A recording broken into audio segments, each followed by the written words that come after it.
With the second pick in the 2016 NBA Draft, the Los Angeles Lakers select Brandon Ingram from Duke University. Brandon Ingram, born 2nd September 1997, is a professional basketball player for the New Orleans Pelicans. After a few seasons with the Lakers, he was traded for a blockbuster trade that sent Anthony Davis to the Los Angeles Lakers. And hey, here we are now in his 4th season. We are seeing the beast in Ingram finally unleashed. What is fueling this incredible run right now? Could he be a potential all-star this season? We'll be getting to this and much more in this video. So if you do go enjoy the video, please be sure to drop your boy a like and a subscription. I do put time into these videos for you guys, so at least I can ask you to help out the channel, help it grow. Would be dope if we could hit 500 subs for 2020. But without further ado, let's talk about the star in this video, Brandon Ingram. After his lone season at Duke, we saw a very intriguing play in Brandon Ingram. Straight off the bat, we saw the man, he could get buckets. He averaged 17 points on 44% shooting, but that wasn't the most intriguing thing. You looked at Ingram, you noticed he was tall, he was skinny, he was a lanky man. And straight off the bat, that drew comparisons to Kevin Durant. And actually, fun fact, Kevin Durant, he was also drafted with the 2nd pick, so there's already similarities there. So yeah, coming into the NBA, Ingram, he was already drawing comparisons to an all-time great due to his size and length. But in his rookie year, he didn't quite translate to Kevin Durant's season, how Durant won Rookie of the Year. Ingram averaged 9 points on 40% field goal, averaged 4 rebounds, 2 dimes, 29% 3-point, 62% free throw. So yes, to a lot of people, it was a pretty disappointing rookie season, but everyone knew the potential for Ingram was off the charts. I mean, look at the length and size. You could tell he had potential to be bucket getter. He was a bucket in college. It just had to translate to NBA. It didn't work out the first year, that's fine.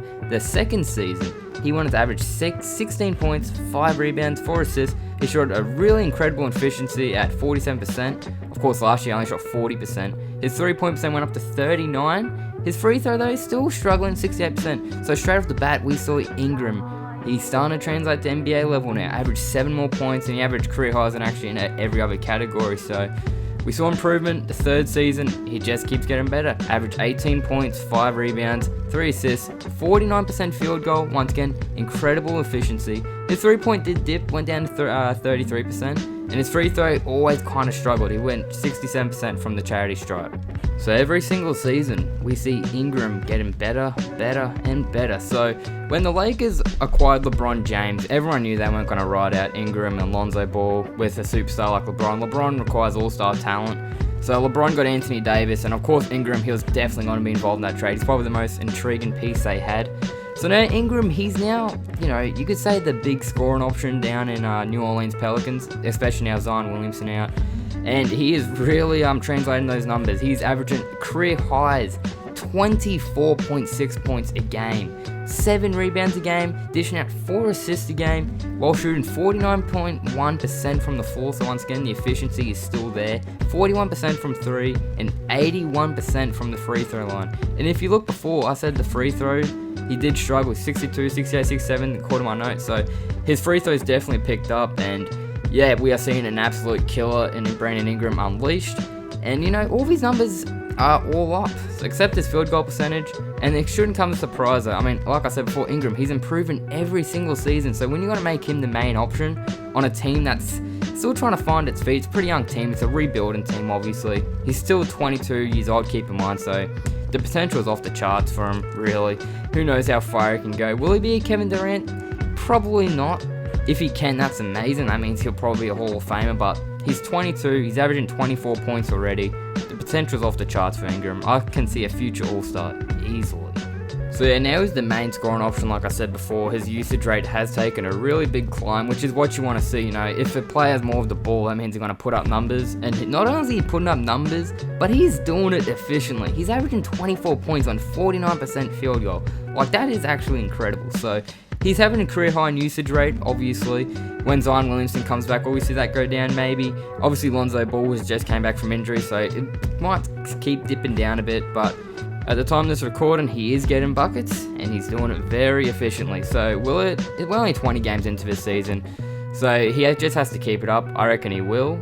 I don't know if Zion will play this season. Let's hope he does. But at the time of this recording, Ingram, he's getting buckets. He's doing it efficiently. And let's hope he can continue it. Another thing is Ingram came into the league as a 19-year-old. He's still very young. He's only 22 years old, but he's definitely matured a lot.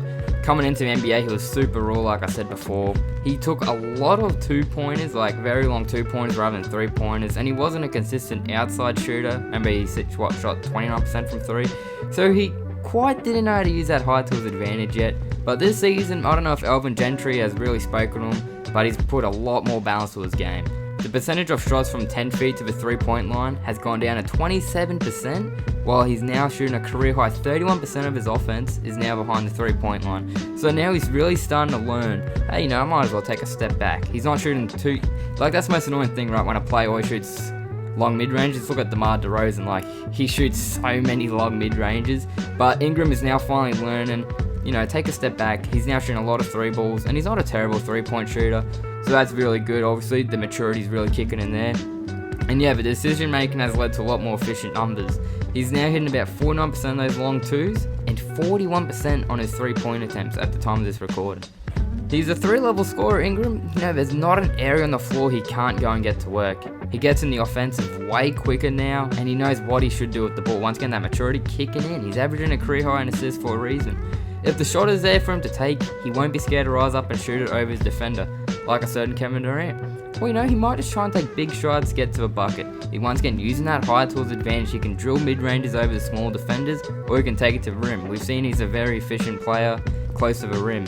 So if the defense comes to get the ball out of his hands, he'll probably find the open guy quickly and on time. Once again, hence why he's averaging a career high 4 assists. So not only is he being an efficient scorer, but he's also being an exceptional playmaker for someone his size. Once again, being a good point forward. Currently, there is really no way to guard Ingram unless you send a double team his way or just hope he has a bad night, offensively shooting the rock. With the wingspan as long as Giannis, while shooting efficiently like Kevin Durant, there's not a whole lot of defensive schemes that can really stop him. Just send a double team his way or just hope he has an off night shooting the ball. That's all you can really do with Brandon Ingram offensively. We are seeing an all-star develop before our very eyes. So that's going to do it for me this video, guys. If you did go enjoy it, please be sure to leave a like and a subscription. Any help on the channel is greatly appreciated. Would be cool to hit 500 subs for the end of the year, so if you want to keep watching basketball videos, I want to try and pump these out every 2 days or so make sure to hit that subscribe button. And yeah, Brandon Ingram, he's looking terrific. I'm very pleased with him. I reckon he'll be an all-star in 2 years, like I said. And yeah, guys, I guess that's it. Till next time, peace.